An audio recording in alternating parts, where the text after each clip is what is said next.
Otra vez le damos la bienvenida a Ariel a este ciclo de charlas organizado entre la Secretaría de Investigación, la Maestría en Derecho Internacional y los Derechos Humanos, la Maestría en Relaciones Internacionales. Ariel es profesor en la Universidad de Texas en Austin, es director de la Clínica de Derechos Humanos de la misma universidad y es director de la Iniciativa Latinoamericana también allí. Estuvo el lunes dando su primer charla sobre desaparición forzada y la especial relación con América Latina, y hoy nos viene a hablar sobre desapariciones forzadas y derechos sociales junto con Laura Pautasi, que también es profesora de la casa y se dedica a esta temática. Mil gracias otra vez y es un placer tenerte. Muchas gracias. Muchas gracias de nuevo por la invitación. Algunos ya nos vimos y otras de nuevo por primera vez. Primero quiero empezar agradeciendo a Laura que aceptó comentar esta presentación.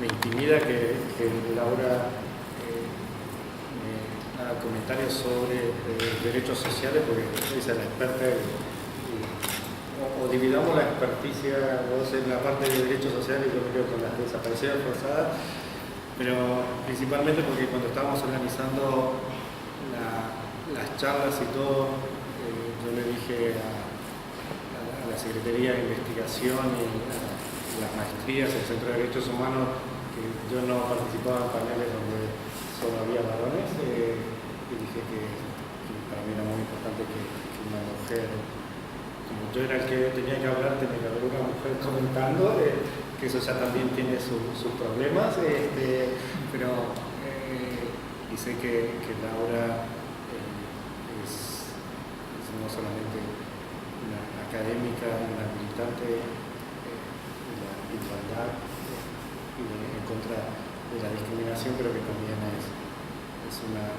actora muy importante en transformar la Facultad de Derecho y hacer una facultad más igualitaria y menos discriminadora. Solo con ver la pared de entrada del otro lado de este salón, la foto de varones decanos, que no tengo la palabra decanas en la foto, ya representa todo el camino que tenemos que recorrer, el mismo camino que tenemos que recorrer para repensar las desapariciones forzadas desde los derechos sociales, que es lo que yo quería compartir con ustedes hoy y escuchar las reflexiones de Laura. Y lo quiero hacer partiendo de la concepción tradicional de pensar las desapariciones forzadas. En esta diapositiva es un ejemplo de cómo se concibe, cómo Amnistía Internacional describe a las desapariciones forzadas y habla de violaciones de derechos civiles y políticos y no menciona ningún derecho económico, social, cultural, y aprendí que hay que incluir también ambiental ahora, y seguimos expandiendo las siglas y veamos hasta dónde vamos a llegar en el futuro. Pero en esta forma tradicional de pensar siempre se consideraron a las desapariciones forzadas como una forma particular de violencia estatal. La Corte Interamericana las define como una violación compleja de derechos humanos. Y la Corte Interamericana, cuando empieza a definir, y es la que mayor contribución ha hecho a la definición jurisprudencial de las desapariciones forzadas, habla de la violación al derecho a la vida, a la integridad física, a la personalidad jurídica, algo que tuvimos que litigar durante muchos años, y a la protección y garantías judiciales. El Grupo de Trabajo sobre Desapariciones Forzadas de Naciones Unidas en 1980, creado en 1980, en su primer informe, es muy interesante, el Grupo de Trabajo habla diciendo que las desapariciones forzadas violan todos los derechos humanos y específicamente menciona derechos económicos, sociales y culturales, pero a partir de ahí no los desarrolla. Siempre desarrolló los derechos civiles y políticos. Y a mí me parecía que esto también está muy influido para quienes escucharon la charla del lunes que di, el fenómeno responde a la práctica de la desaparición forzada en América Latina, y cuando la concepción inicial en América Latina tenía una concepción más política que jurídica, cuando los primeros esfuerzos por definir las desapariciones forzadas, que surgen particularmente de Argentina y Chile, y se trata de encontrar una definición de desaparición forzada, se habla de algunos de estos componentes de la privación de la libertad, de la tortura, del asesinato, pero siempre se lo mencionaba con intenciones políticas de eliminar a un opositor político, pero poco había referencia también a otro tipo de militantes que no eran solo los opositores políticos, sino por ejemplo líderes sindicales, o que había propuestas de reivindicaciones más socioeconómicas y no tanto de oposición política a un régimen. Este componente de la motivación de la desaparición forzada para eliminar oponentes políticos o de otro carácter desapareció de las definiciones internacionales en materia de derechos humanos y quedaron los tres elementos que todas las convenciones incluyen, que es la privación de la libertad por un agente estatal o por actores privados con la tolerancia o aquiescencia del Estado, y seguida por la negativa de reconocer la privación de la libertad o dar información sobre la suerte o el paradero de la persona desaparecida. Este modelo, esta concepción de las desapariciones forzadas que surge de América Latina, luego se expande al resto del mundo y es el modelo con el que hoy, 30, 35 años después, seguimos trabajando en materia de desapariciones forzadas. Pero cuando yo estaba en el grupo de trabajo, como mencionaba Lucía, que lo estuve desde el 2010 al 2017, me parecía que este modelo era insuficiente para entender toda la complejidad de las desapariciones forzadas. Para entender, por un lado, las causas de las desapariciones forzadas y por el otro, las consecuencias de las desapariciones forzadas.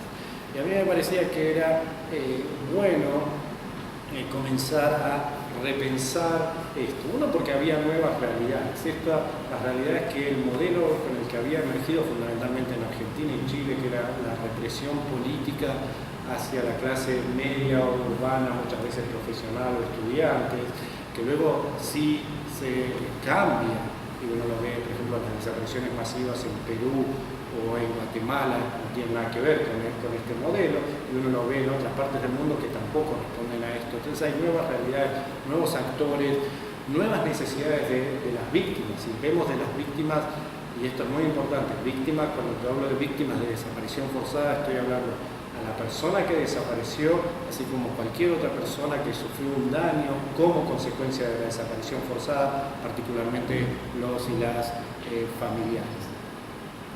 También hay nuevas tecnologías y nuevas prácticas, tanto de cómo se llevan a cabo las desapariciones forzadas como la búsqueda de personas que desaparecen.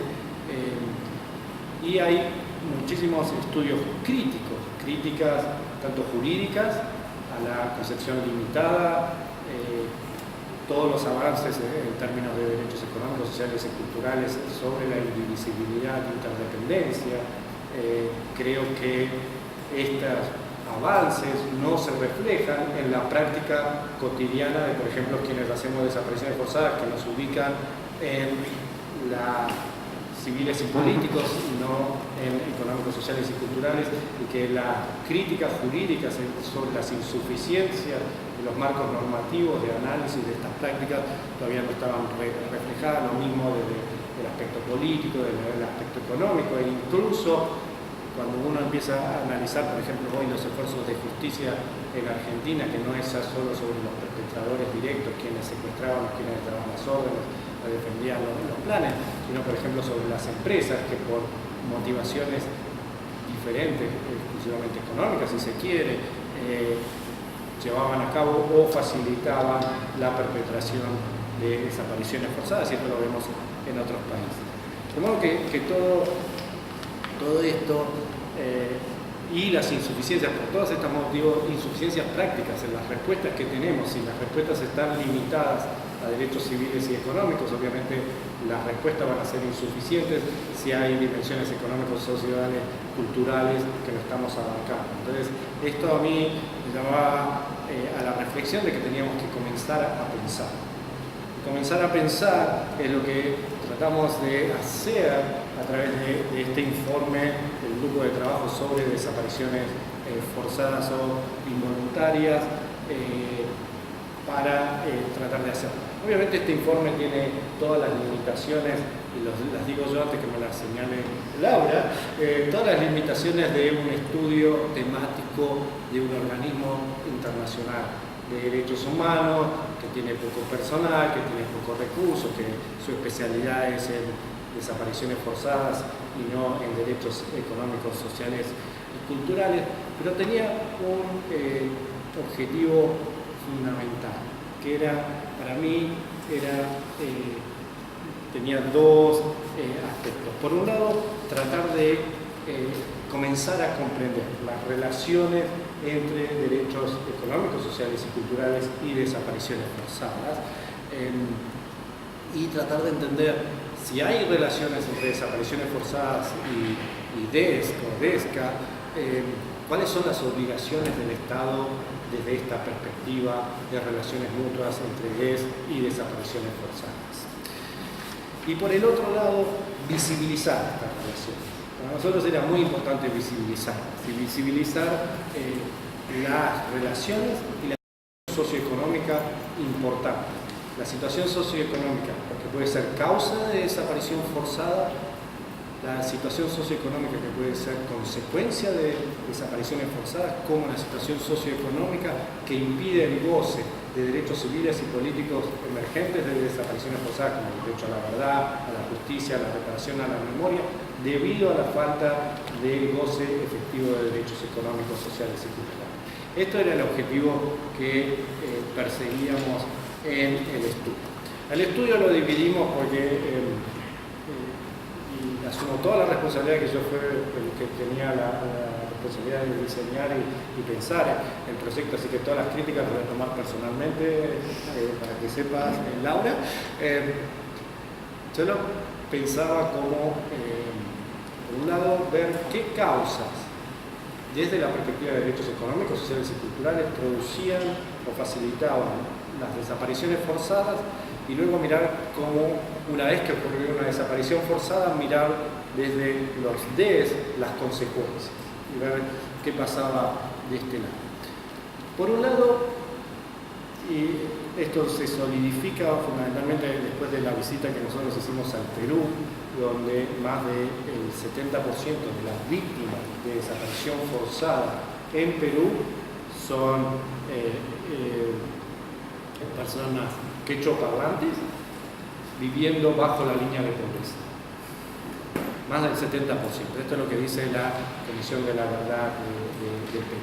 Esto daba una clara indicación de que aparentemente la falta efectiva del goce de derechos económicos, sociales y culturales creaba una situación de particular vulnerabilidad de ser víctima de desaparición forzada, o como mínimo que había un número desproporcionado de víctimas que no gozaban efectivamente de derechos económicos, sociales y culturales, que eran víctimas de desaparición forzada.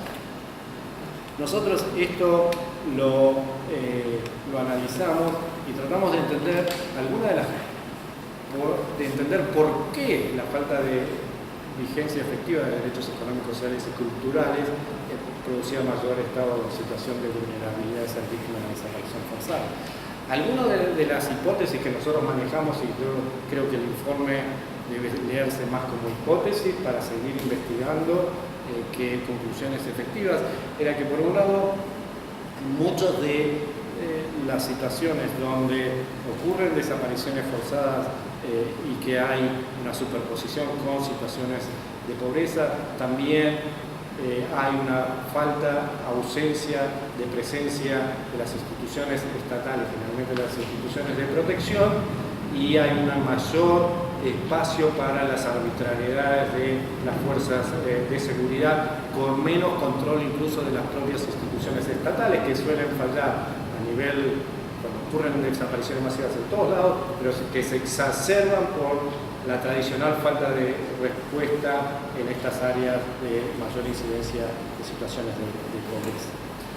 En el caso particularmente de Perú, pero fundamentalmente de Guatemala, también hay una relación entre la falta de protección de las tierras tradicionales de pueblos indígenas o incluso la protección de tierras tradicionales como causa de desapariciones forzadas. Y el otro también de la vivienda concebida como la protección física del ser humano, que muchas veces sirvió para protegerse de las desapariciones forzadas, que esta falta de vivienda adecuada en muchos sectores también facilitó la perpetración de desapariciones forzadas. Los desalojos forzados, el desplazamiento forzado también fueron factores en muchos de estos países. Y lo que hemos visto también en muchos de estos países donde hay esta relación entre pobreza y desaparición forzada es que la reacción pública por desapariciones masivas es más lenta y muchas veces menor que, por ejemplo, en el caso argentino, donde la gran mayoría de los desaparecidos y desaparecidas eran clase media urbana. Entonces la reacción fue mucho pública, fue más rápida que en otros sectores donde la pobreza también estaba mayormente concentrada en zonas rurales. Otra conexión que nosotros vimos como causa antecedente de desapariciones forzadas es la desaparición forzada como forma de represalia por la defensa o el ejercicio de derechos económicos, sociales y culturales. Esto era muy claro, una represalia directa, por ejemplo, líderes sindicales. Por ejercer derechos sindicales, se los desaparecía. El lunes yo hablé de la prima de mi madre, el líder sindical de los astilleros en La Plata, que desaparece en parte por su actividad gremial. Entonces hay una represalia directa. En muchos países lo vemos que la criminalización de la protesta social en parte también incluye el uso de desapariciones, pero también en lugares donde hay movilización y organización en defensa y ejercicio de derechos económicos, sociales y culturales, la desaparición se usó mucho como técnica disuasiva o técnica de terror para intimidar a otra gente organizada y movilizada. Esto es muy claro. Y nosotros aquí, y esto me gustaría escuchar la reacción de Laura, yo pensaba también en muchos sectores donde quienes desaparecieron fueron, por ejemplo, médicos, médicas, maestras, maestros, y yo concibo al médico, a la médica, a la maestra, al maestro, como que ejercen el derecho a la educación o el derecho a la salud, o que facilitan el goce efectivo del derecho a la salud y a la educación. Y si desaparecen por brindar servicios médicos o educación en un lugar y por eso han sido desaparecidos, yo creo que también desaparecen por su ejercicio como médico o médica, como maestra, el ejercicio del derecho a la educación o no, pero es intuitivo, me gustaría escuchar tu reflexión sobre eso. Ahí se me acabaron mis ideas y las ideas del grupo de trabajo sobre causas y ahora en el impacto. Y ahí el impacto, y esto nos ayudó muchísimo, primero en ese momento la presidenta del grupo de trabajo de Naciones Unidas sobre discriminación contra la mujer en la ley y en la práctica, que se llama así el grupo de trabajo, un nombre largo, pero grupo de trabajo sobre discriminación contra la mujer, que nos dijo: piensen en las consecuencias como violaciones de derechos. Esto fue lo fundamental. Nosotros cuando vemos, y ustedes escuchen hoy aquí a cualquier persona, familiar de persona desaparecida, realmente dicen la angustia, el trauma, cómo afecta la salud mental, pero muy pocas veces se dice se afecta el derecho a la salud del familiar. Y esto era lo que nosotros queríamos llamar la atención. Cuando los familiares están afectados psicológicamente por la incertidumbre de qué pasó con su ser querido, para nosotros esto es afectación del derecho a la salud. El derecho a la salud concebido no solo como la salud física, sino también la psicológica o mental. Entonces, para nosotros esto era lo importante, concebir esto como un derecho a la salud. Si los hijos de personas desaparecidas no podían ir a su escuela, porque eran estigmatizados en la escuela por ser hijos de terroristas, como se pasó en Argentina, como pasó en muchos otros países. Esto afecta el derecho a la educación. Cuando los hijos tenían que desplazarse, ir a vivir al exilio, cambiar de educación, perder muchas veces un año educativo, lo que sea, esto afecta el derecho a la educación, y esto es lo que queríamos ver. Obviamente el derecho al trabajo también es afectado, la persona desaparecida, el derecho a la seguridad social. Y ahí tratábamos de ver cuáles son los derechos afectados directamente de la persona desaparecida como de los familiares. Y creo que esto hay que distinguirlo, y ambas son, insisto en esta idea de ambas como víctimas de desapariciones forzadas. Lo que vimos también, y lo que vemos en toda la experiencia del grupo de trabajo, es que el impacto, no hay solo un impacto directo, sino también un impacto indirecto que exacerba ya condiciones. Por ejemplo, si había situaciones de personas viviendo en pobreza, la pobreza se exacerba como consecuencia de las desapariciones forzadas. En muchísimos países, quienes desaparecieron eran las cabezas del hogar. Esto significaba que las familias quedaban sin un ingreso, que se alteraba la estructura familiar. Muchas veces el que desaparecía era el hombre, la mujer tenía que salir a trabajar, muchas veces que por estructuras machistas no trabajaba la mujer o hacía trabajo en el hogar. Esto producía también otro impacto en el lugar. Alteraba también el goce de derechos, por ejemplo, el derecho al trabajo, el derecho a la educación, el derecho a la salud, como consecuencia del desplazamiento. Por ser familiar de desaparecidos, no se podían quedar en su lugar tradicional de residencia, en la educación, como ya mencionaba, pero también cuando se producían desapariciones, por ejemplo, de líderes sindicales.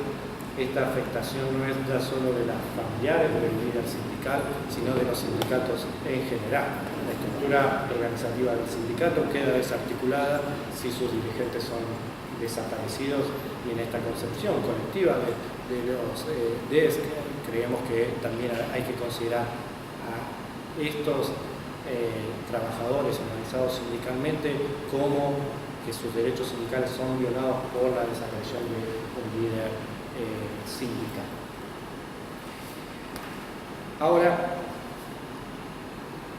planteada esta nueva relación, si es que estamos correctos en estas nuevas relaciones, tratar de visibilizar relaciones que estaban presentes pero que no se analizaban, ¿cuáles son las consecuencias?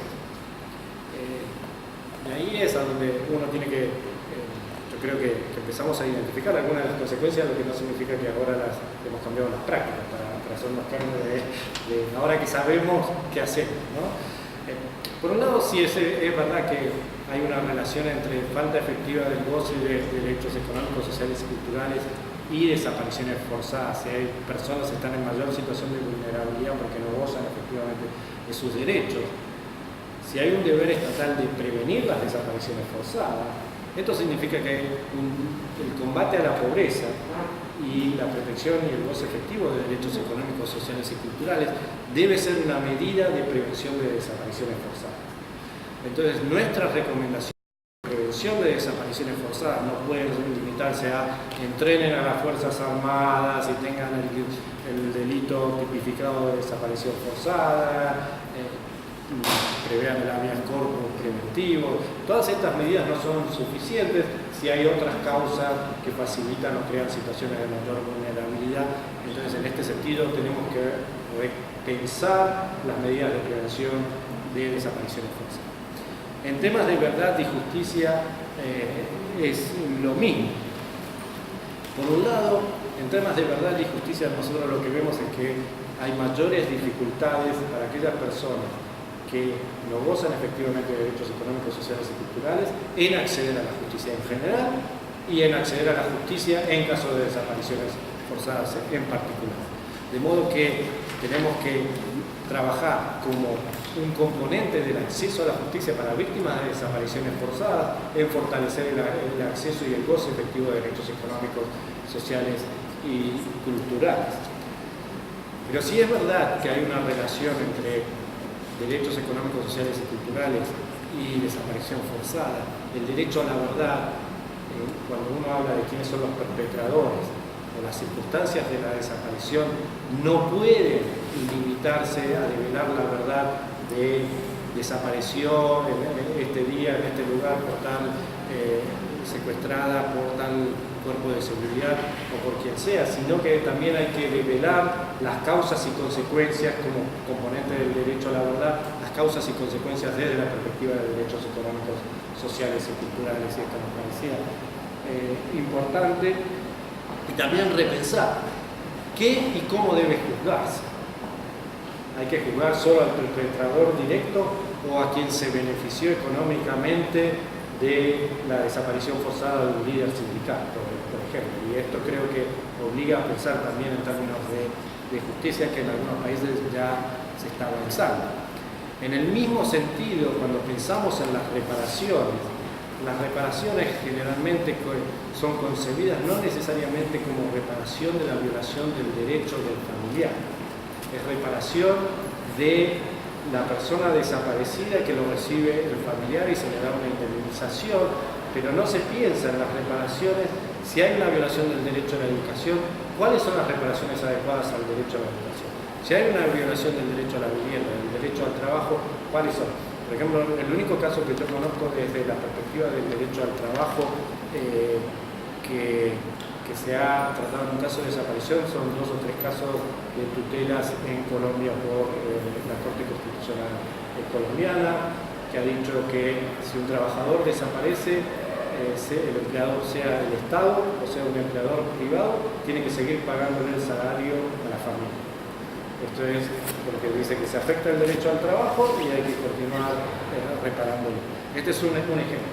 En términos de memoria, en general un término, la memoria, algo que entre las patas de la justicia transicional siempre se deja de lado y que tiene un valor muy, muy importante tanto para los familiares como para la sociedad en general.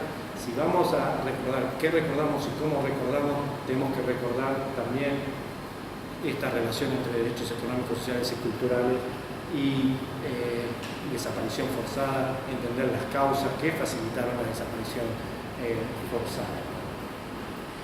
Y para mí esto nos lleva a continuar repensando el concepto de víctima, mucho más amplio que solo la persona desaparecida. E incluso que lo amplía mucho más que solo la persona desaparecida y sus familiares.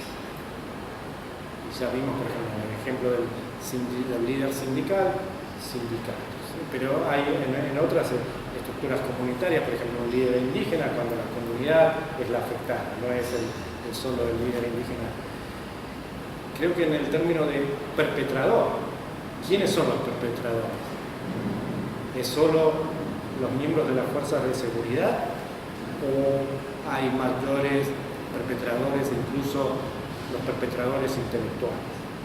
¿Son solo los que diseñaron el plan o tenemos que ir más allá todavía de esto? Y sé que no veo a ningún conocido penalista, puede haber algún para elevar. Claro. Pero ¿cuál sería? ¿Habría alguna posibilidad de autoría inmediata, cosas así, para quienes se benefician económicamente de esto, o es demasiado lo que yo estoy pidiendo? Quizás tengamos que repensar también qué derechos se dio. O sea, no son solo los derechos civiles y políticos, sino otros derechos. Pero a mí lo que más me interesa es cuáles son las consecuencias prácticas en nuestro trabajo diario en materia de desapariciones forzadas. ¿Seguimos litigando? Y si litigamos, ¿qué litigamos? Entonces litigo, le sigo a la Procuraduría de Lesa que existe acá, que siga litigando casos penales. Habría que pensar en otro tipo de litigio. Entonces la estrategia aquí es qué litigio en qué áreas litigo, si litigo solo penal o otro tipo de litigio. Si amplío tanto el universo de víctimas como de perpetradores, ¿cuáles son las alianzas que tengo que construir? ¿Cuáles son las resistencias que van a emerger de esto? Porque ya no van a ser probablemente solo las Fuerzas Armadas o de seguridad, sino si uno empieza a ver las estructuras socioeconómicas que facilitaron o se beneficiaron de las desapariciones forzadas, ya puede haber otros tipos de resistencias más importantes. Yo lo voy a dejar acá, lo voy a dejar con esta frase de Julio Cortázar en el primer seminario que se hizo en 1980 sobre desapariciones forzadas y el desarrollo normativo, y es llamada a tener presente a la presencia invisible de miles de personas desaparecidas, que nos llaman a nosotros con su silencio, nos llaman a levantar la voz para darles respuestas a ellos.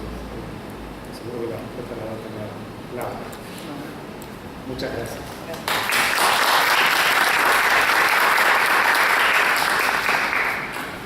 Bueno, buenas tardes a todas, todes.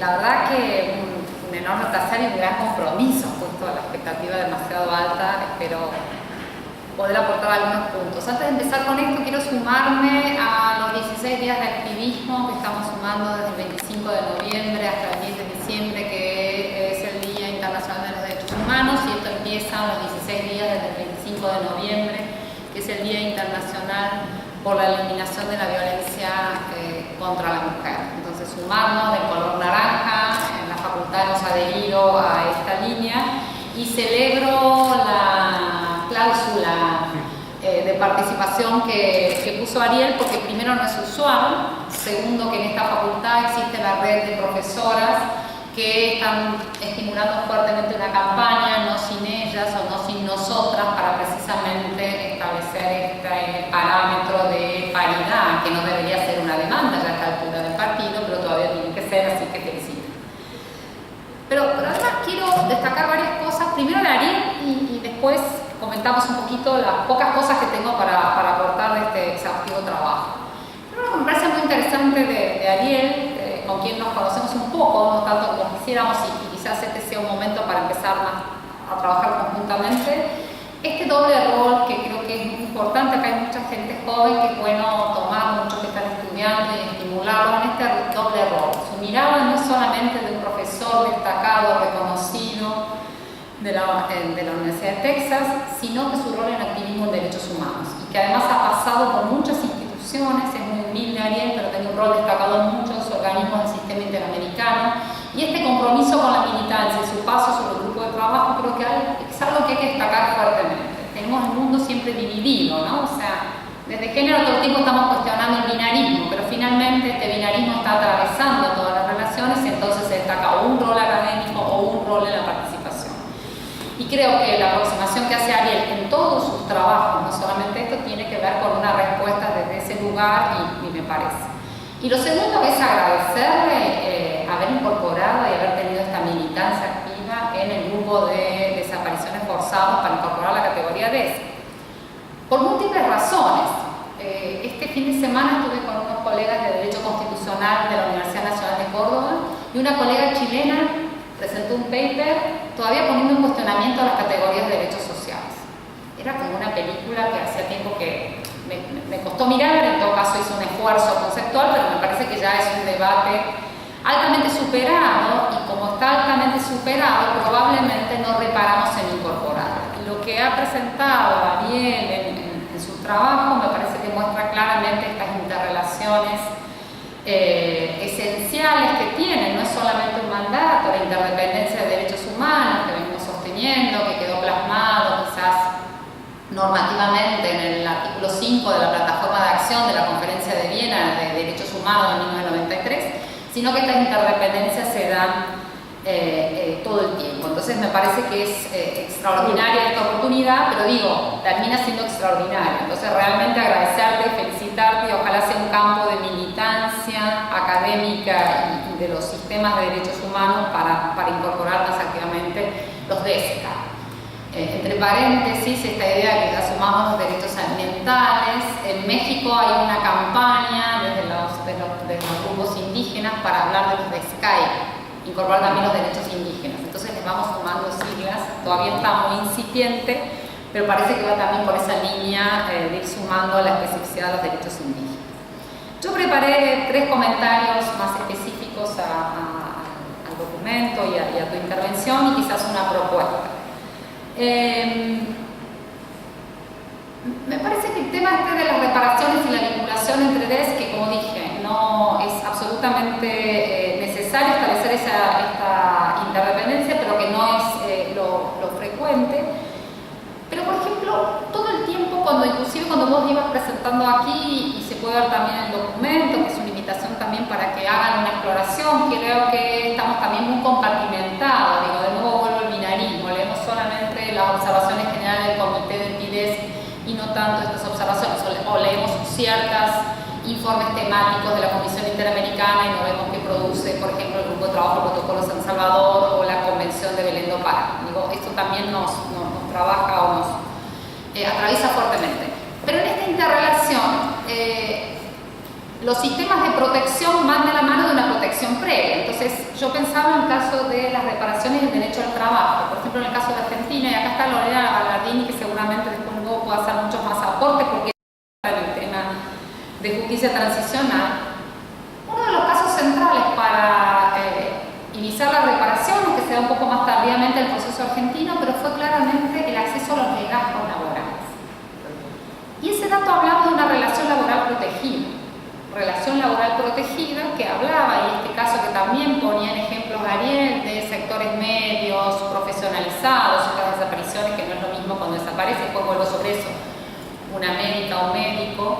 En el caso, por ejemplo, hace 3 años atrás en el CONICET, institución que yo integro, se hizo toda una reconstrucción que nunca se había hecho de trabajar los legajos de las personas desaparecidas y hacer la restitución, que esto hay también una medida legislativa en la cual se avanza en esta línea, pero hacerle la entrega de los legajos y cómo se había conformado esta estrategia de que a la persona desaparecida le mandaban el telegrama y luego se adjuntaban ese legajo, el telegrama señalando de que no se había reincorporado al trabajo, cuando había llamados de los familiares desesperados diciendo que no lo encontraban, pero administrativamente, y ahí empezamos a ver claramente también, administrativamente lo que se seguía era el procedimiento administrativo para dejar constancia que le habían intimado la presentación y no se había presentado a su lugar de trabajo. Pero esa presencia del legajo hablaba de esta protección. Protección que sin duda ante estos procesos, y en este caso, el caso de Argentina es como bastante particular, pero el caso de las situaciones de desaparición forzada en América Latina, el caso de Perú, esta vinculación con la pobreza, también hablan de la persistencia de la informalidad laboral. Entonces esta informalidad laboral necesariamente también contribuye hacia la vulnerabilidad. Vulnerabilidad que no es solamente vulnerabilidad de hecho, porque tienen menor cantidad de ingresos, porque no están protegidos por una relación salarial, porque no tienen derechos sociales que los protegen, y en la tradición de los estudios de bienestar se hablaría de la desmercantilización que se genera con la protección que dan los derechos sociales, esto de impedir que el trabajo sea considerado una mera mercancía, sino además que son vulnerabilidades en las propias construcciones identitarias. Entonces es mucho más fácil, entre comillas, no es fácil, pero digamos, se construye una debilidad de agencia para también reclamar sobre ciertas situaciones que hasta que llega la desaparición forzada va un tiempo, pero que son todos los procedimientos que ya conocemos, que son casi de cajón, de ligación entre las comunidades, del avance, etcétera, etcétera. Entonces ahí me parece que hay un núcleo crítico sumamente importante. Y ahí la vinculación con pobreza es esencial, pero a eso agregaría, y Ariel lo planteó, pero quizás yo lo fortalecería mucho más, que nada se distribuye equitativamente. Entonces la pobreza afecta mucho más a las mujeres que a los niños, y dentro de los niños a las niñas que a los niños varones, por múltiples razones que en otro momento quizás podemos hablar, pero básicamente esta forma que hemos tenido históricamente de medir los fenómenos sociales a que en general las formas que tenemos de medir la pobreza en América Latina son urbanas. No tenemos casi medición, salvo algunos estudios específicos de pobreza rural, no tenemos casi datos de pobreza rural. En realidad tenemos datos de poblaciones rurales. En el caso de Argentina, desde hace años, realizar un nuevo censo agropecuario, a pesar de los reclamos, en esto no se avanza. Tenemos bastante poco, salvo algunas encuestas, digo, y vamos construyendo algunos datos. Pero en ese relevamiento de pobreza urbana que hacen las encuestas de hogares, tomamos como unidad de medida del hogar. Y en esa unidad de medida del hogar invisibilizamos a quienes están al interior del hogar, y allí las relaciones asimétricas de poder reproducen la misma asimetría que vemos en el resto de la sociedad. Entonces la pobreza va a afectar necesariamente más a las mujeres y a los niños dentro de ese hogar.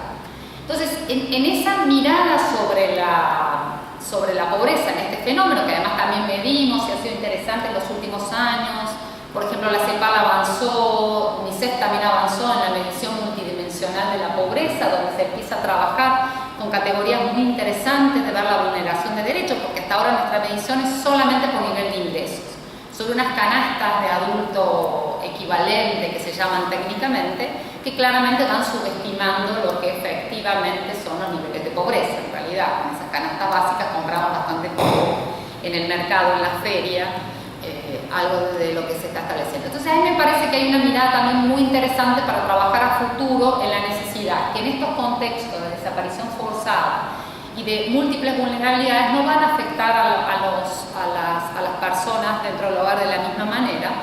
Y una de las cosas que conversamos previo a esta charla, yo compartía con Lorena me decía, bueno, pero por ejemplo el ejemplo de las mujeres que son las últimas que permanecen en el hogar ante una situación de abandono, los varones son los primeros y habilitan, porque generalmente las persecuciones políticas son de los varones, habilitan a los maridos que se vayan, protegen a los varones de que sean perseguidos y que con esto puedan ser sometidos a algún proceso, y ellas se quedan resguardando las pocas pertenencias que tienen en el hogar, y donde terminan siendo abusadas, víctimas de esclavitud sexual, etcétera, etcétera. Protegen a sus niños las pocas propiedades, de las cuales ellas además tampoco son propiedades de ellos. Y ahí hay múltiples estudios, múltiple evidencia empírica de la dificultad que tienen las mujeres para ser propietarias de la tierra. Y esto con innumerables consecuencias. Y aquí vamos haciendo casi un efecto dominó. No son propietarias de la tierra y por lo tanto se tiene un emprendimiento productivo. Esto que hace 40 años que se estimula en la región el emprendimiento productivo para mujeres. Está probado, tenemos muchísimos evidencia empírica de que en realidad lo único que generan es autofrustración para las mujeres, porque lo que están haciendo es una presión muy fuerte sobre garantizar un emprendimiento que en la escala que está planteado, sin redes de comercialización, sin acceso a otros mercados, sin, por ejemplo, toda la producción de alimentos, sin las certificaciones bromatológicas, están condenados a no solamente rentables, básicamente que duran un tiempo vinculado al subsidio. Y esto tiene un impacto tremendo sobre la construcción de la subjetividad. No pude llevar adelante nuestro emprendimiento y por lo tanto tampoco pudieron comercializar, tampoco pudieron pedir otro crédito, y estoy muy lejos de la idea de los bancos de Yunus y demás, tengo una posición muy crítica sobre esa línea, digamos, sobre la bancarización que se ha hecho sobre los sectores más vulnerables. Pero a mí me parece que hay un tema importante. Y ahora, y si esto lo trasladamos al campo de las políticas públicas, es decir, el hecho de las medidas de reparación, yo en los últimos años trabajamos con algunas colegas economistas feministas bastante forzadamente, porque fue un pedido que nos hicieron casi con presión, de pensar medidas de reparación para víctimas de femicidio. Argentina ha empezado a aprobar las pensiones para hijos e hijas de mujeres víctimas de femicidio. Y nuestra resistencia con las colegas economistas era decir, no queremos ponerlo en número, no queremos hacer los cálculos, porque lo que vamos a ver es que reparar esta situación no impacta en menos del 0,0004% del producto, que fueron los datos a los cuales llegamos. Hicimos un ejercicio para Argentina de estimar esto, tanto licencias para mujeres víctimas de violencia, que es una iniciativa interesante que se ha dado en los últimos años, que surge del mundo de los convenios colectivos, empezó en la provincia de Chubut, y ya hay varias jurisdicciones, la ciudad de Buenos Aires también tiene, interesante porque la demanda gremial era denominarla como licencia para víctimas de género, de violencia de género. No lo que se hacía uso generalmente, que terminan haciendo uso las trabajadoras del sector público, de las famosas carpetas antes denominadas psiquiátricas, hoy hablamos de carpetas emocionales o problemas emocionales, sino poner la denominación clara para hacer consciente consciente y visibilizar esta medida. Ahora, en términos de impacto presupuestario, lo que nosotras nos negamos a mostrar en muchos recaudos metodológicos, porque ahí también viene en cadena y vamos de nuevo al efecto dominó, el gran problema que hay en el campo de los derechos sociales, que es la información presupuestaria desagregada, entre otros problemas de información. Y allí es muy difícil, por ejemplo, estimar en América Latina cuánto se destina, volviendo al ejemplo de violencia, efectivamente los presupuestos del Estado para medidas reparatorias. Algo parecido pasa, por ejemplo, con el caso. En el caso de los sistemas de políticas sociales, en Argentina existe una pensión no contributiva que se fue aprobada por ley especial para hijos e hijas de desaparecidos, hijos y nietas y nietos de desaparecidos. Bueno, eso tiene un impacto que ha ido creciendo en los últimos años dentro del sistema de pensiones no contributivas y siempre está, al ser una pensión no contributiva, y ya de hecho pasó con todo el debate en estos 2 últimos años sobre las pensiones con discapacidad, un fantasma permanente que se transforma muy rápidamente en una decisión política de restringir cuando no eliminar este tipo de prestación. Entonces ahí la voluntad. Entonces, en esa tensión, claramente el tema de la reparación surge fuertemente sobre qué niveles presupuestarios estamos asentando también gran parte de las medidas reparatorias. Y lo que uno ve en general en los estados es que este es el primer punto de quiebre en términos de discusión. Cuando uno va a discutir reformas de seguridad social, dicen, bueno, excelente, todo, sí, claro, estamos todos de acuerdo con el enfoque de derechos, son derechos adquiridos, estamos todos de acuerdo, pero no hay plata. Estamos todos de acuerdo con la importancia de memoria, verdad y justicia, pero no hay plata. En todo caso, cuando mejoremos la economía, vamos a poder hablar de memoria, vamos a poder hablar de derechos. Nosotros nos topamos, hablamos mucho con funcionarios, todo el tiempo es eso, bueno, vamos a hacer género cuando mejoren las condiciones presupuestarias. En este momento, en el marco de ajuste, género va a caer. Y además también son condicionantes que ponen los organismos de Bretton Woods, en este momento, en el marco también del acuerdo que firmó Argentina con el Fondo Monetario Internacional. Entonces ahí me parece que hay un punto importante y por eso es y destaco fuertemente lo que el informe señala en poner esta tensión entre pobreza y reparación. Entonces, podemos avanzar quizás, inclusive en algunos países, insisto, que hay como estas pensiones reparatorias, en el caso de violencia de género, con otros factores, o en el caso, por ejemplo, de hijos e hijas y nietos desaparecidos, pero en todo caso, ¿cuánto lo construimos como política pública? ¿Cuánto esto generamos con otras políticas públicas que tienen que venir de la mano del acto de la reparación? Becas estudiantiles, estímulos hacia la construcción, todo el caso de la recuperación de las identidades de nietos de desaparecidos, cómo esto se construye también en institucionalidad, está siempre muy vinculado a la voluntad de los organismos de derechos humanos.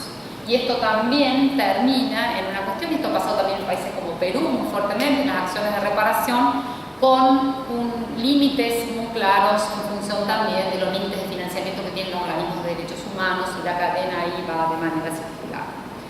Y el tercer punto que a mí me parecía, entonces, bueno, sintetizando esta idea, me parece que la necesidad de trabajar transversalmente con enfoque de género, con enfoque étnico. El caso de Bolivia en estos momentos está mostrando unas tensiones enormes, hay denuncias sistemáticas. Yo conozco más las denuncias por parte de los movimientos de mujeres, ¿no?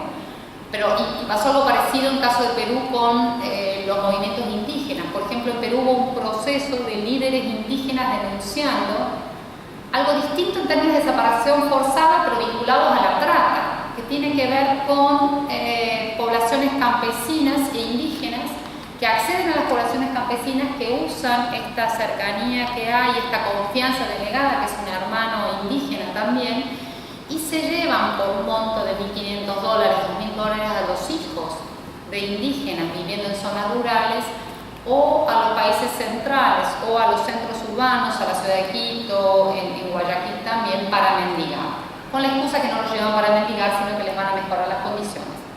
Y esto fue porque empezó el proceso de denuncia de propios líderes indígenas hacia sus pares, denunciando que aquí había casos de trata. Paraguay en este momento se está haciendo también una denuncia muy fuerte sobre la trata en la práctica colonial del servicio doméstico.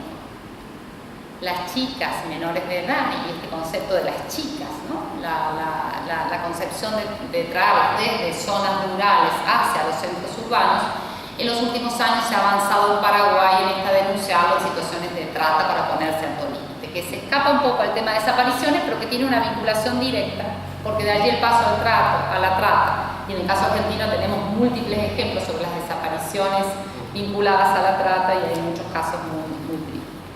Y el tercer punto que me parece importante, hay miles de puntos para destacar del informe, de nuevo la invitación a leer los trabajos que ha hecho ayer y que nos han hecho sumamente aportes muy importantes, tiene que ver con el acceso a la información.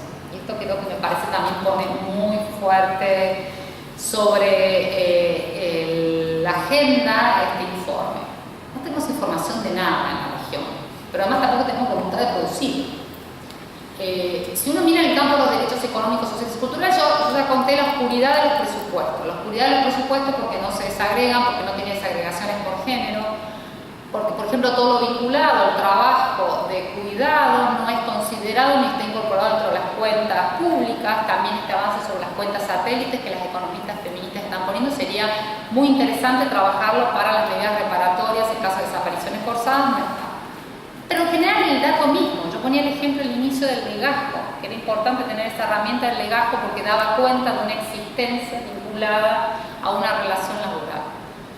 Pero no hay nada más terrible para las familias el no contar con información, el no tener información, ya sea para esta construcción o reconstrucción que se ha tenido que hacer, el número, la cantidad, digo, eso es muy importante empezar a trabajar con ciertas herramientas. En el campo de los DS hemos avanzado mucho con los indicadores de progreso. El caso del monitoreo del protocolo de San Salvador tiene un sistema de indicadores de progreso, pero también lo tiene la Convención de Belén do Pará y la Convención de Protección de Discapacidad del Sistema Interamericano. Los tres mecanismos que son interesantes para utilizar empezaron a avanzar diciendo, bueno, monitorear, y algo que le pasa también en el grupo de trabajo de desapariciones forzadas, monitorear solamente sobre prácticas que teníamos muy acostumbradas de solicitar preguntas, de solicitar al Estado si, por ejemplo, tiene un plan nacional de igualdad de oportunidades, no es suficiente. Las expertas del Comité de Belén do Pará, que es la convención más ratificada del sistema interamericano, 32 estados partes han ratificado. Las expertas del CEDI decían, bueno, nosotros no estamos evaluando violencia en la región, violencia de género contra las mujeres, las niñas y estereotipos. Estamos evaluando en base a la información que dispone el Estado y a lo mejor nos está presentando en 2018 una encuesta que hizo en el 2008 y no tuvo plata para renovarla, ni quiso renovarla, tanto esos datos de violencia, ¿de qué sirve? No, absolutamente de nada. O sea, la que disminuyó, creció, sobre qué fuentes de información. Y me parece que en este tema de desapariciones forzadas, de vinculación con los DS, es sumamente importante empezar a construir información y empezar a construir, y no porque crea que todo tiene que pasar a números, que todo tiene que ser, y estoy bastante en contra, a pesar de que trabajo con indicadores, con la fiebre de los indicadores. La información hay que saberla utilizar y en todo caso hay que hacer una economía del proceso. Veamos en la información que hay disponible sobre DS qué vinculación tiene con las demandas en relación a desapariciones forzadas. Ese sería ya un avance enorme. Quizás no necesitamos una encuesta especial, una encuesta de satisfacción a ver qué pasó con esto, sino simplemente ver. Por ejemplo, una pregunta muy clara para desagregar es decir, si hay pensiones no contributivas, qué mecanismos hay permanentes de reparación, por ejemplo, para familiares de víctimas de desaparición forzada. Ese dato es un avance enorme, que es un dato empírico que también le permitiría medir progresividad al Comité de Desaparición Forzada. Pero además también decirle a los estados, miren que los estamos siguiendo mucho más de cerca y en todo caso porque el riesgo siempre con las medidas reparatorias es que terminó la medida reparatoria y aquí se terminó nuestra responsabilidad y no sabemos nada qué pasó, si se cumplió, está la placa, se disculpó públicamente el Estado y después qué pasó. Digo, solamente pensar en el caso Campo Algodonero, tan importante la Corte Interamericana en términos de víctimas de violencia y después qué pasó. Y un poco pensando esto que planteaba también Ariel en relación a que si desaparece una médica o un médico, para eso también necesitamos información.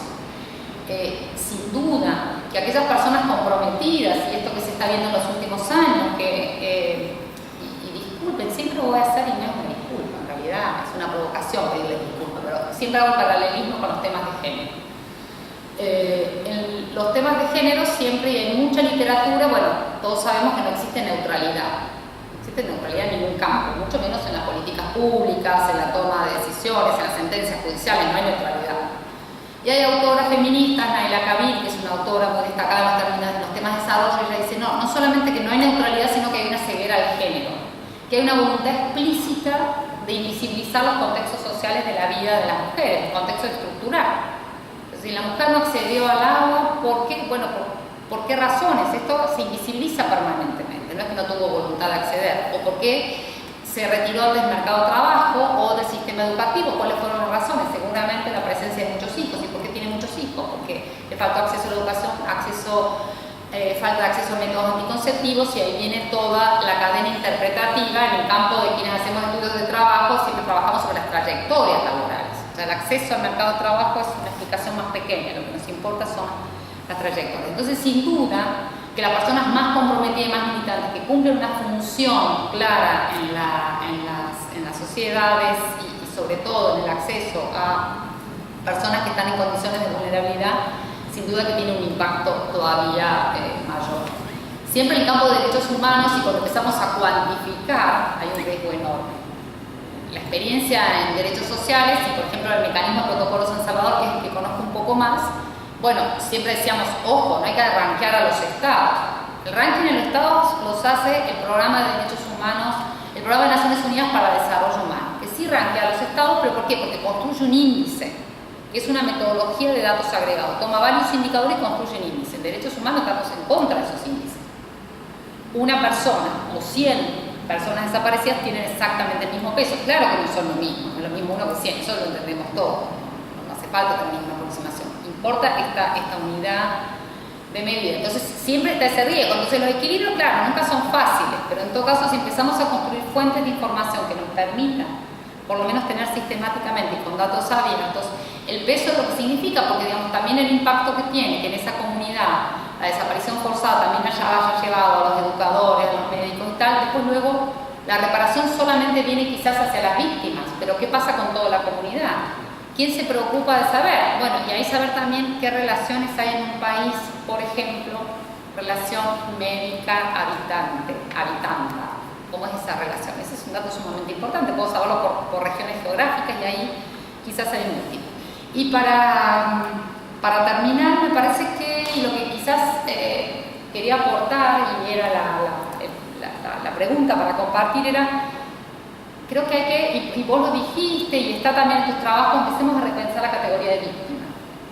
Porque, y de nuevo el paralelismo con género, o con beneficiarios, ese mal uso del concepto, no son ciudadanos titulares de derechos, sino que son beneficiarios de una política del Estado. Son pobres, esa idea de construir la identidad sobre la pobreza. No son personas en condiciones de pobreza que tienen los mismos derechos que nosotros, pero ya la política social hace muchas décadas que se ha encargado en la región de establecerlos en esta identidad vinculada a la pobreza, excluyéndolo de todas las líneas.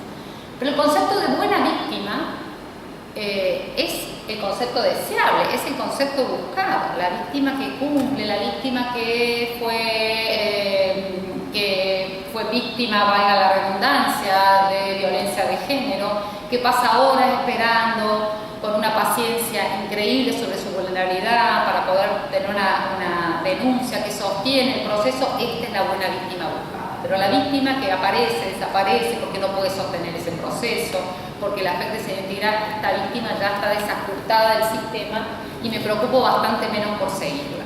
Entonces me parece que en ese concepto de las categorías de la construcción de la víctima, yo lo puedo, quizás un paralelismo también con el concepto del beneficiario, quizás nos tendríamos que repreguntar cómo construimos o cambiamos esa lógica, porque hay tantas víctimas, con estas víctimas cumplieron, siguieron el estatus, aceptaron la reparación, se comportaron bien, siguen adelante sus vidas, y en realidad hay un enorme sufrimiento, no siguen adelante con sus vidas, hacen más o menos lo que pueden, pero en todo caso todos quedamos bastante más conformes con que construimos una buena víctima. Entonces me parece que quizás la invitación era para pensar esas categorías, no sé, no tengo ninguna respuesta cómo construirlo, tengo muchas preguntas sobre todo pensadas porque las mujeres muy fácilmente se ponen en ese lugar de buena víctima, y las personas en condiciones de pobreza también. En el caso argentino uno puede ver que las mujeres son las que más han desarrollado una relación con el Estado para los temas en el campo de ser buenas beneficiarias del sistema de políticas sociales, porque tienen claro que con sus trayectorias laborales, sobre todo con sus trayectorias educativas inconclusas, con un número importante de hijos sin políticas de cuidado, la única respuesta que pueden tener para tener un ingreso es un programa de transferencia de ingresos, porque el Estado no le da otra respuesta, no tienen formas de acceder y de reiniciar un proceso de formación, porque tampoco hay respuesta en esta línea. Entonces la buena víctima se construye que establece una interacción con el Estado importante. Entonces me parece que en el campo de la reparación quizás tendremos que pensar cómo rompemos con ese. Esto un poco las ideas un poco desordenadas que tenía para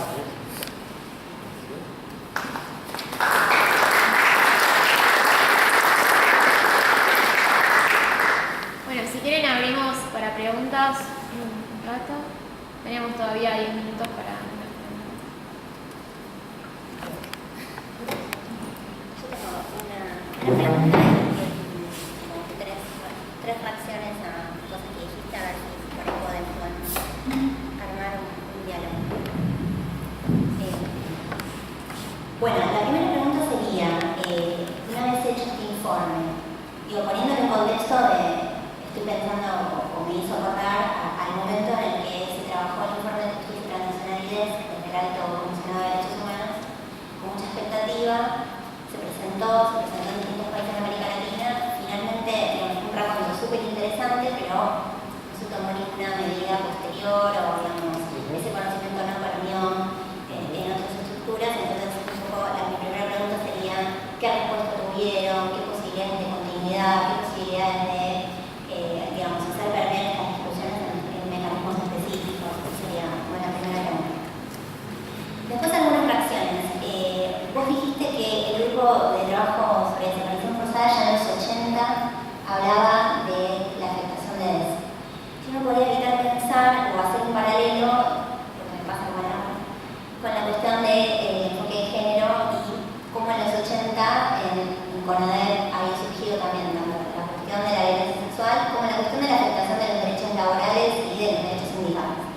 Y cómo hay una dificultad muy grande en términos de lo que es la forma de registración de los testimonios en dos niveles. Primero, por los mandatos específicos de las comisiones de verdad. Cómo hoy, o sea, pensar que hoy todavía hay comisiones u otros mecanismos que no son comisiones de verdad, que son estas comisiones en terreno, de fact-finding, que en el mandato no tienen la capacidad de registrar información sobre afectaciones de otro tipo que no sean las vinculadas a los derechos civiles y políticos. Entonces, los límites que esos mandatos acotados tienen en la posibilidad de crear herramientas de registro que eventualmente puedan dar información sobre estas afectaciones puntuales. Y es claro que aunque no se pregunte, surge de los testimonios, el tema es qué lectura hacemos de eso después si no tenemos el aval a pesar de eso. También pensando un poco en lo que fue la CNBR, ya que hablamos del caso de Google. Después dos cosas. En relación con la dificultad del acceso a la justicia de las víctimas de desaparición forzada cuando está de por medio de una situación de vulnerabilidad. Yo pensaba, en realidad, la dificultad en general del acceso a la justicia de las víctimas, particularmente de las víctimas en situación de vulnerabilidad, y qué se ha hecho en relación con eso desde nuestros espacios, tanto como desde organismos internacionales. Yo pensaba, la cantidad de capacitaciones que ha habido a jueces, a funcionarios, en cómo preguntar, en cómo abordar casos de graves violaciones a los derechos humanos, desaparición forzada, capacitaciones o incluso transferencias sobre formas de investigar, capacidad de investigar.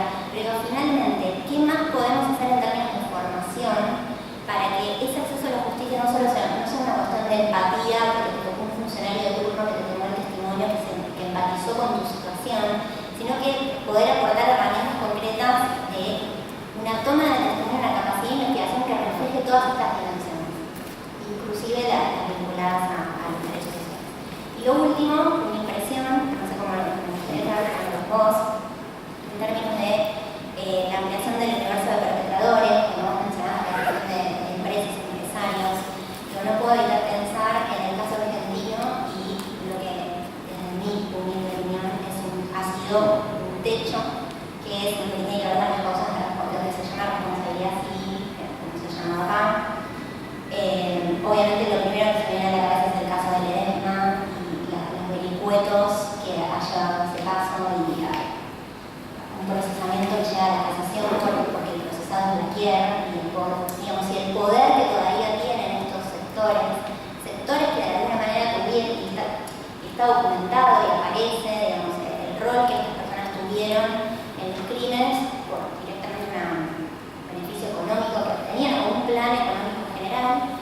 digo, creo que por lo menos en el caso argentino, en ese nivel, ¿no? El de Desmond es solo un ejemplo, digamos, pero más allá de que algunas causas han avanzado, realmente hay algunas que comienzan a abrirse en la región, en Chile y en Uruguay, vinculadas a la consejería civil. Yo considero que ahí hay como un límite muy difícil de plantear en términos del poder actual que tienen estos sectores. Así que eso es. Gracias. Si alguien tiene alguna otra pregunta, si querés, Ariel, contestar. Bueno, gracias por todas las reacciones. Tras hablaba, Laura no podía dejar de pensar en algunos casos que fueron en parte, uno tiene ciertos convencimientos generales y hay casos concretos que generan más cosas, que movilizan. Y hay algunos casos que yo me acuerdo en todo lo que se relaciona con muchas de las cosas que vos mencionabas. Uno es el caso de una familia, la familia de, creo que era Hugo Díaz, un dirigente político en Colombia, desaparece, tiene 3 hijas muy pequeñas cuando desaparece, por todos los hostigamientos se tienen que ir a vivir a España. Tenían una casa que habían comprado con una hipoteca, como bien de matrimonio, no me acuerdo, bien matrimonial, estaba el nombre de ambos cónyuges. Ganancial. Cuando se van a vivir al exilio no pueden seguir pagando la hipoteca. Entonces, el Estado colombiano dice, como el señor Díaz desapareció, no podemos ejecutar el 50% que era del señor Díaz, pero de la esposa que se fue al exilio por la desaparición, que es víctima, ella dejó de pagar, le vamos a ejecutar. Entonces se la ejecutaron y alguien compró. Entonces ella era titular con sus hijas del 50% que era del marido, pero perdió el 50% suyo porque no pagó. Entonces esto en las formas de reparación, en la forma de invisibilizar quién es la víctima y no pensar en las consecuencias, por ejemplo aquí el derecho a la vivienda adecuada, no se pensa. Un ejemplo. El otro ejemplo, una señora que desaparece su hijo, uno de sus hijos en Perú. Entonces las medidas de reparación en Perú, que están hechas como medidas de reparación, pero reparación por la desaparición y no reparación por los daños y la afectación a los derechos de la persona o de la familia, es darle becas educativas al familiar más directo de la persona desaparecida. En este caso, la madre cuyo hijo desapareció. Claro, lo aprobaron hace 4 o 5 años, el Programa Nacional de Reparación, 10 años. No sé. La mujer tenía 80 años y le dieron una beca de estudio a la mujer de 80 años, pero tenía nietos que estaban en edad escolar o universitaria que no podían recibir esto. Y el derecho a la educación ahí, porque había afectado toda la estructura familiar, estaba afectado el derecho a la educación de todos, pero en esta política de no concebir derechos o hacer reparaciones universales sin considerar las necesidades específicas de cada una de las víctimas, era la beca de estudio a la persona desaparecida o a su madre, a su padre, a la directa, y no a otras personas afectadas. Entonces, este era otro ejemplo. Tercer ejemplo, las rentas, las pensiones que se dan en Chile, por ejemplo, que incluyen becas, incluyen la beca para una persona del núcleo familiar. Entonces, si una persona desaparece, tenía 4 hijos, tiremos la moneda a ver quién saca la beca, y los demás que pagan.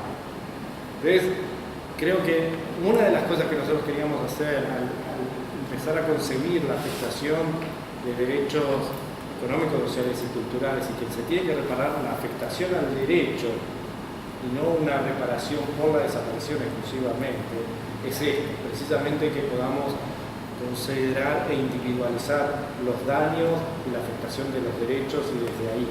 Lo mismo con el plan de salud, lo que nos explicaba los familiares de personas desaparecidas, por ejemplo, la afectación a la salud va modificándose y se va transmitiendo también generacionalmente.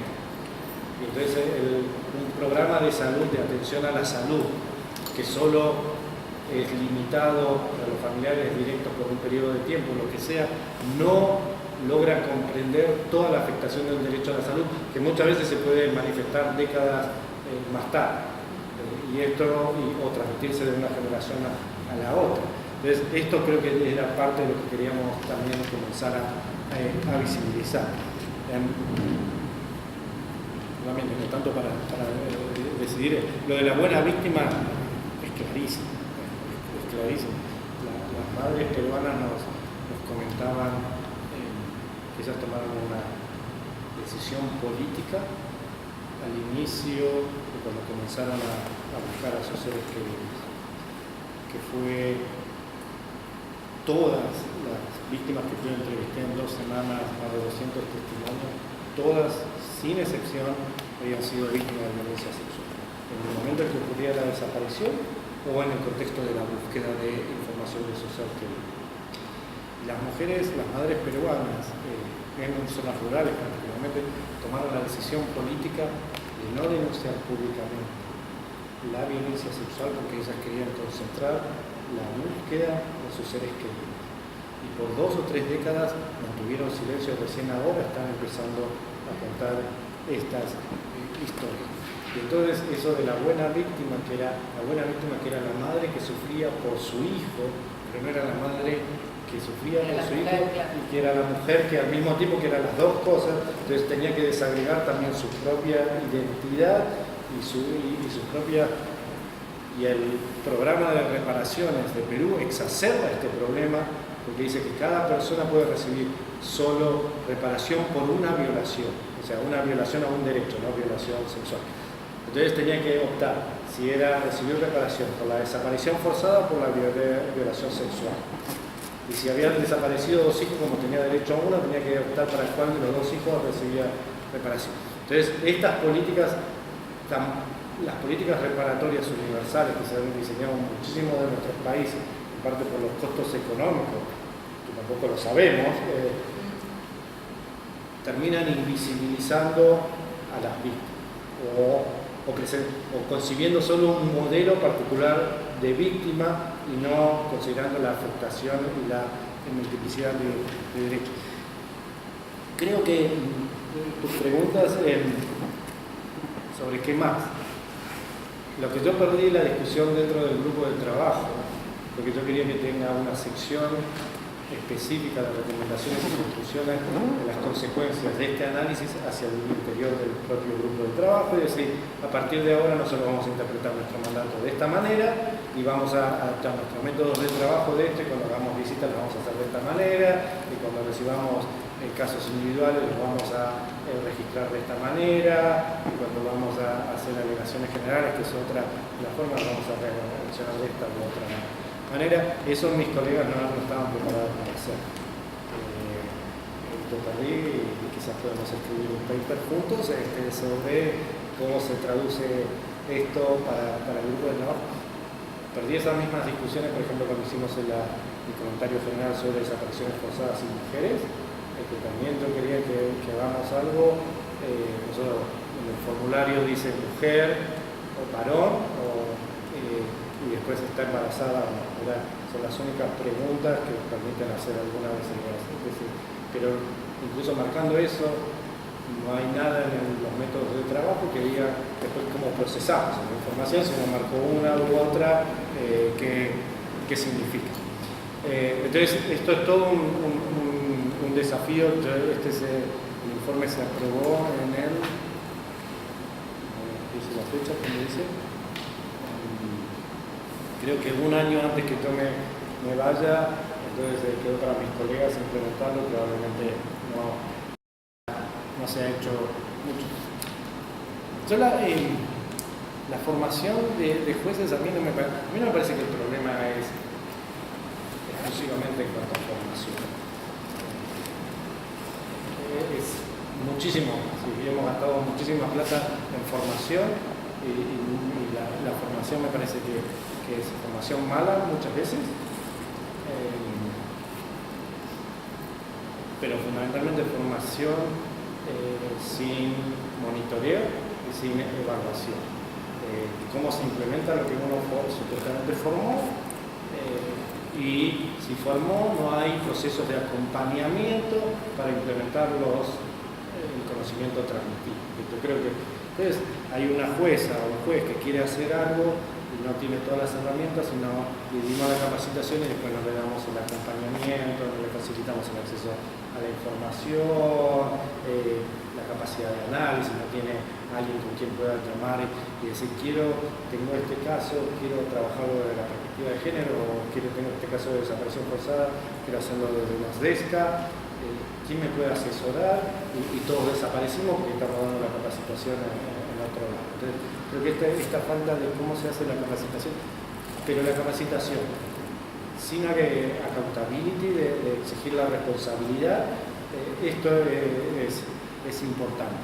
Y es importante también pensar en toda la infraestructura. Por ejemplo, tú mencionabas, bueno, ¿y qué hacemos? Y si se afecta el derecho al trabajo y el derecho a la educación y el derecho a la salud, yo no le puedo pedir al mismo testigo que venga 8 veces a repetir la misma historia. Porque si esto genera trauma, estoy retraumatizándolo 8 veces. Y si genera problemas en el derecho al trabajo, yo no le puedo pedir que pierda un día de trabajo, o 2 días, o 3 días, o 8 días de trabajo.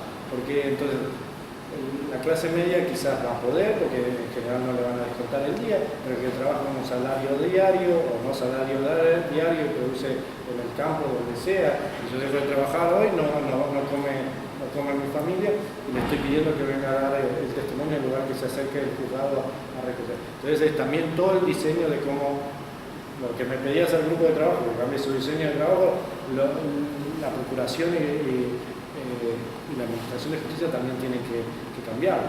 Si queremos que accedan más las mujeres, y las mujeres que tienen hijos, por ejemplo, que no tienen lugar a donde dejar a sus hijos, los lugares a donde tienen que ir a presentar su testimonio, tendrían que tener espacios para tener a cargo los hijos, que en algunos lados se hace, pero en muchísimos lugares no se hace. Tendrían que tener espacios de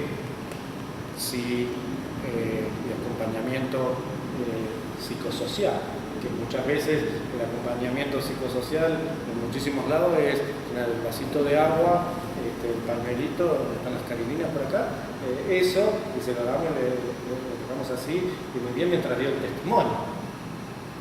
Y después, o sea, ¿qué hacemos? Esto que ustedes lo saben mejor que yo en términos de violencia contra las mujeres, de violencia sexual. En el caso de desapariciones forzadas se da lo mismo, pero tampoco se piensa. Entonces yo creo que todo esto es también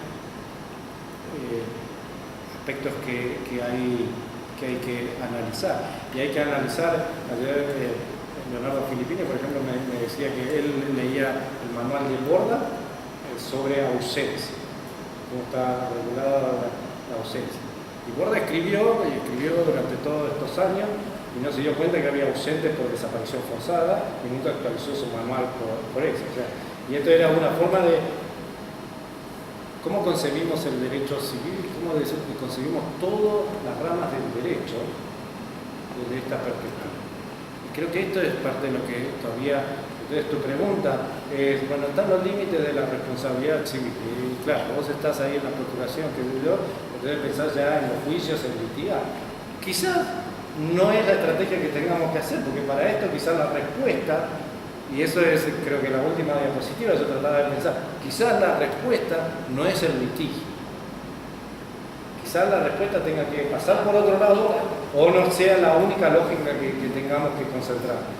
Y nosotros sí hemos avanzado mucho en la lógica del litigio penal, pero no hemos avanzado en otras lógicas. Las lógicas de la responsabilidad del Estado, la responsabilidad administrativa no avanzó, la responsabilidad civil no avanzó, en derecho laboral no hay ninguna discusión hasta donde yo sepa, en derecho de familia. A ver, los estudiantes, ¿hay alguien tomando familia ahora? No, se salvaron, las más plomazas que hay con el criterio para estudiar, pero seguramente todas las relaciones familiares por situaciones de desaparición forzada no se estudian. Entonces, creo que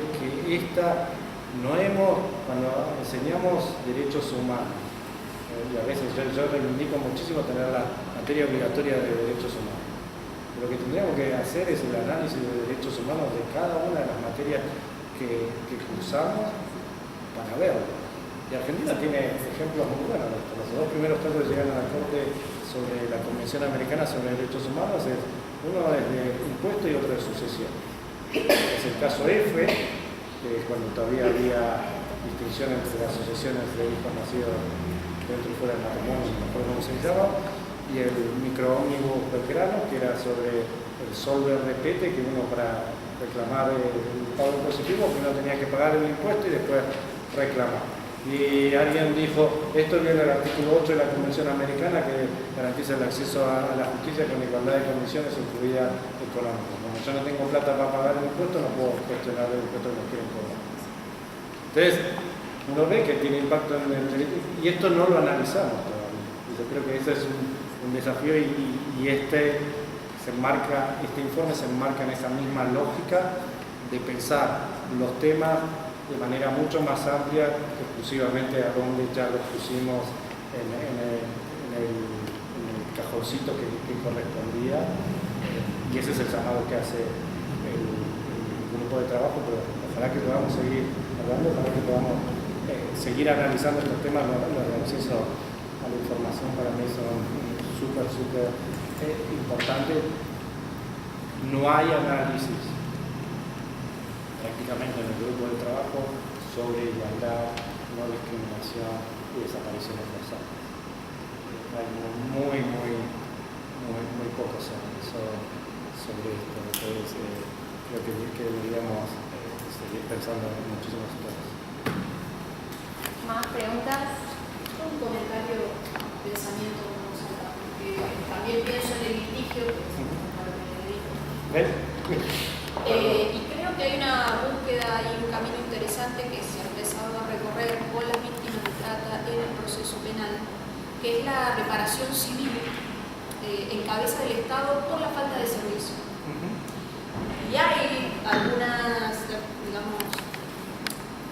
estudios, algo de intento de hacer teoría sobre eso, que me parece que se puede aplicar, digamos, en estos casos también.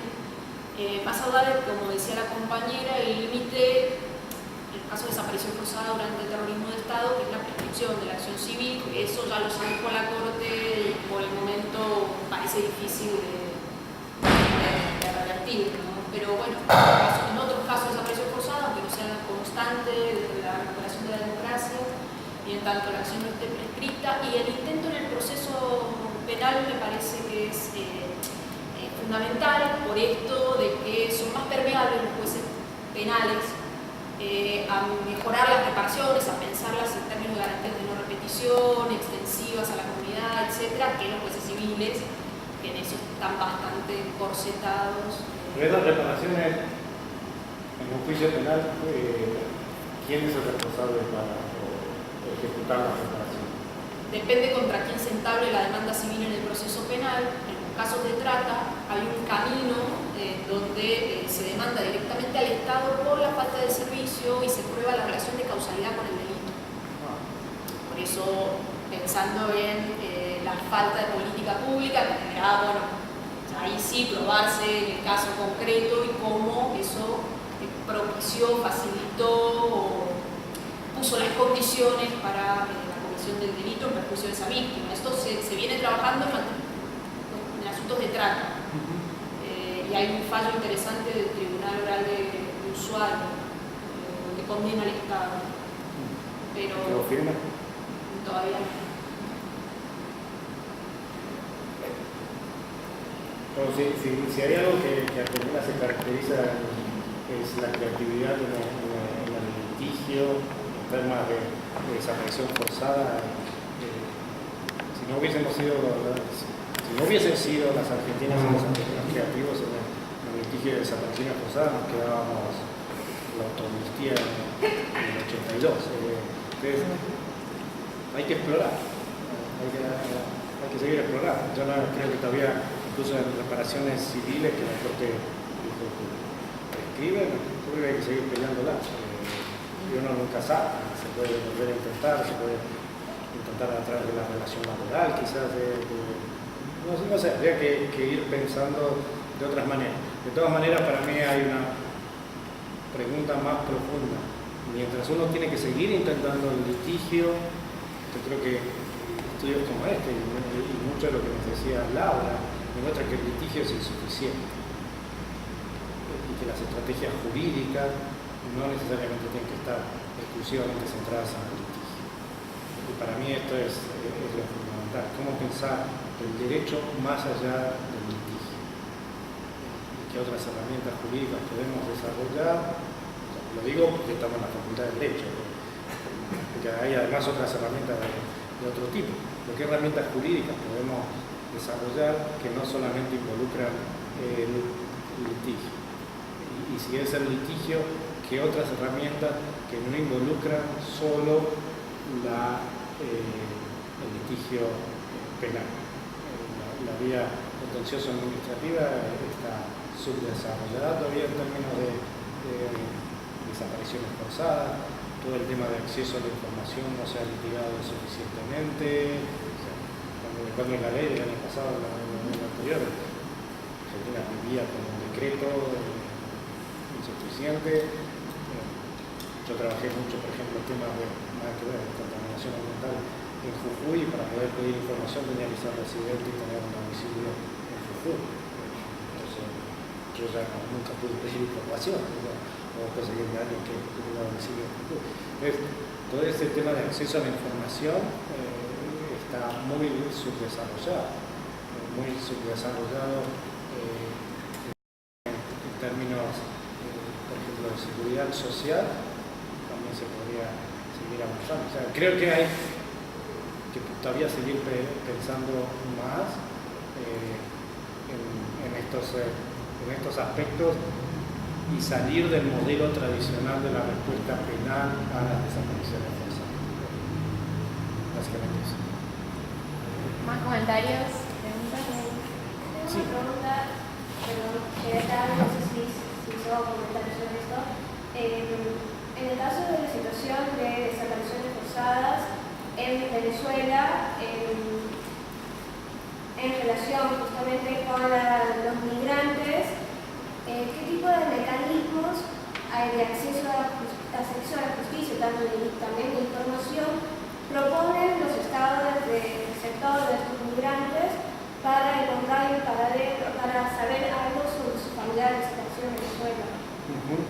O los casos que se pueden.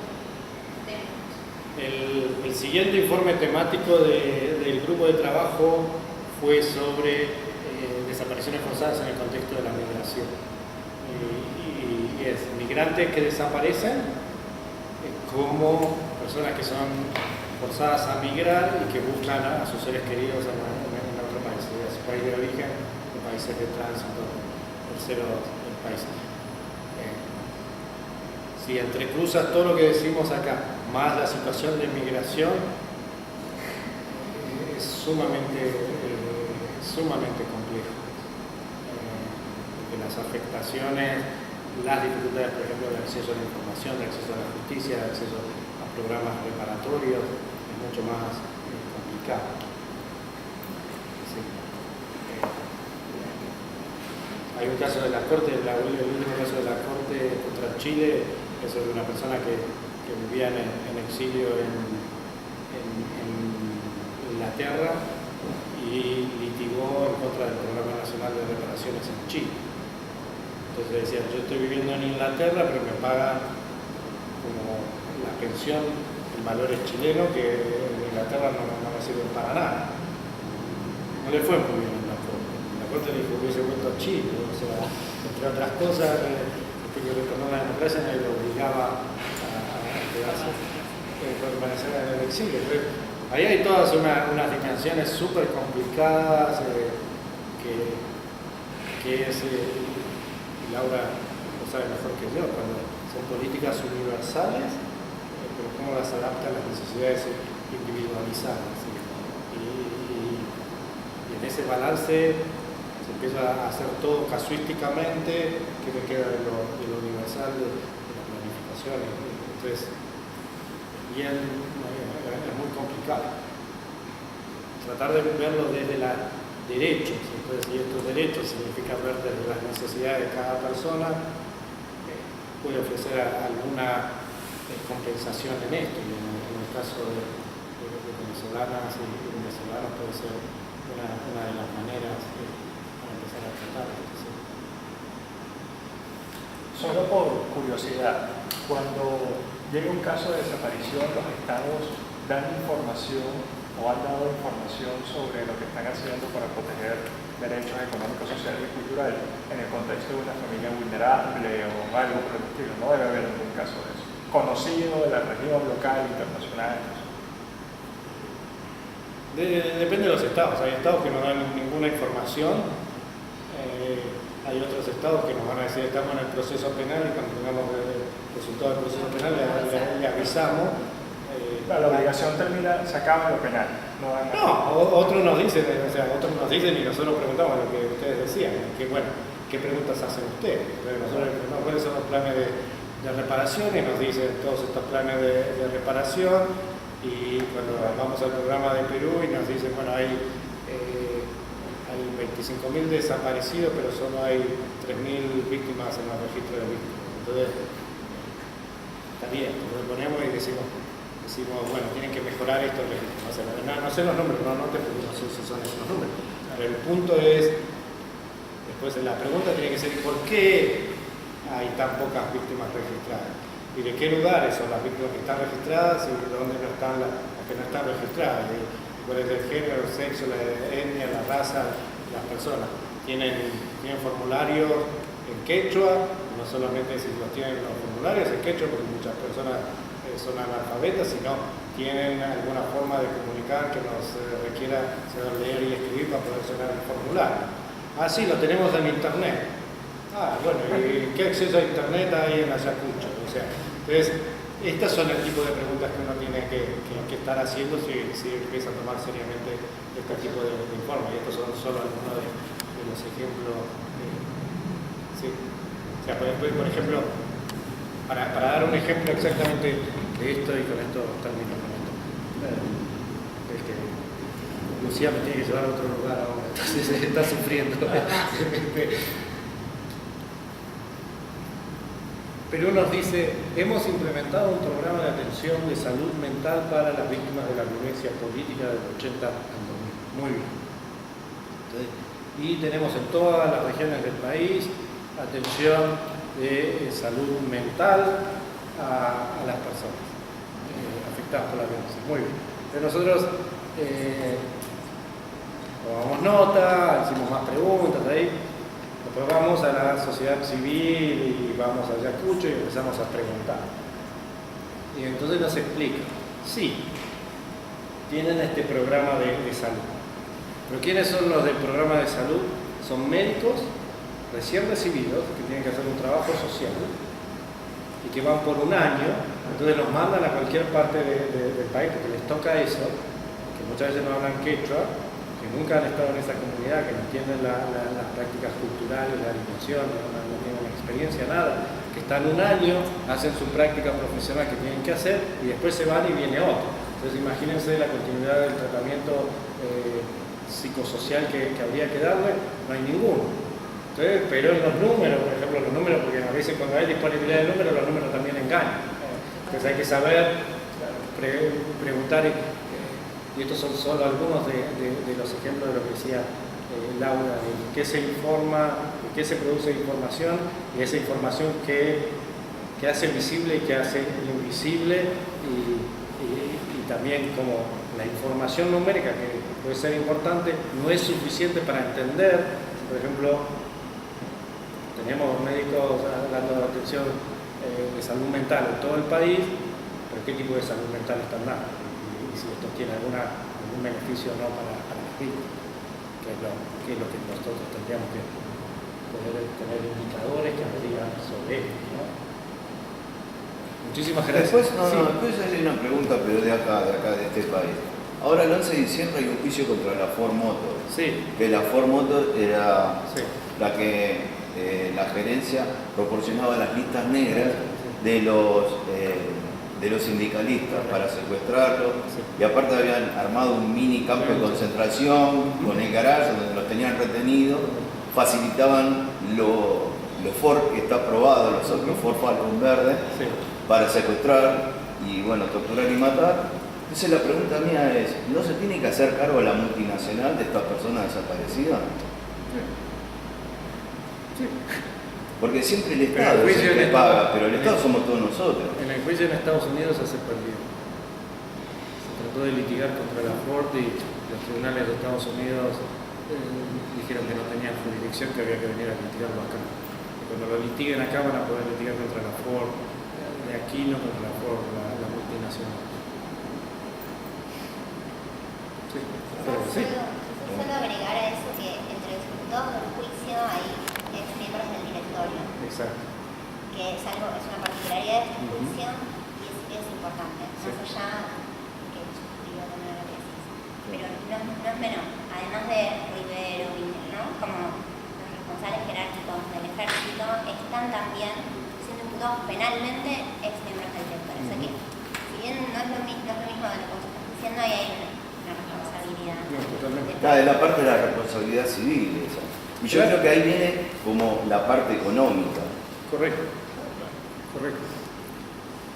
Y por el tema de litigio, si la Ford contribuyó a la dictadura, quizás haya que pensar algunas otras estratégicamente, que no es el juicio.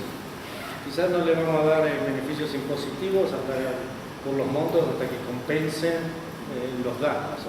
No sé, o sea, estoy pensando en voz alta, pero es mi punto de que tenemos que ser creativos en esto. Puede tener otras consecuencias, como van a decir, vamos a cerrar todas las plantas, entonces vamos a desocupar, qué sé yo. O sea, pero este es el punto que yo creo que hay que pensar jurídicamente desde otras perspectivas y con otras visiones. No, la FATE, que es argentina, también tiene. Lo que pasa es que ahí ya no sé, pero yo trabajé ahí, por ejemplo, los viejos hablaban de que habían secuestrado a los sindicalistas también. Y esa es Argentina. Muchísimas gracias. Gracias.